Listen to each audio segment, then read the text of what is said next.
Now in this video I'm going to show you how you can turn off your birthday notification on your profile.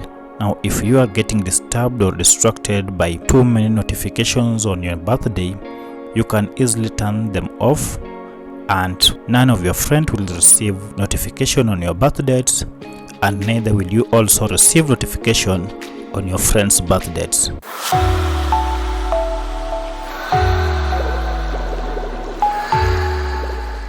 To get started, you need just to go to your profile by tapping on your picture and then tap on your name on your profile. Once it is open, scroll down and tap on Edit Public Details. Now from here you can see all the details that you can change on your profile, including your profile picture. What you need to do is to scroll down until you get to the bottom where it is written Edit Your About Information.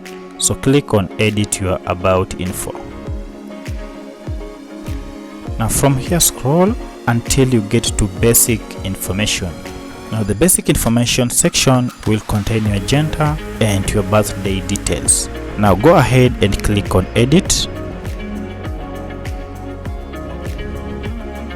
And we are interested in date of birth. As you can see, the birth dates can be shared with my friends. Now we want to go ahead and tap on it and select Only Me. Go ahead and do the same on your year of birth. Tap on it and select Only Me. Once you are done, just tap on Save and you are done. Now any information related to your birthday will only be shared with you and none of your friends can get any notification. That's how you turn off notification of your birthdays on your profile on Facebook. If you found this video helpful, kindly hit the like button and subscribe to this channel. Thank you for watching.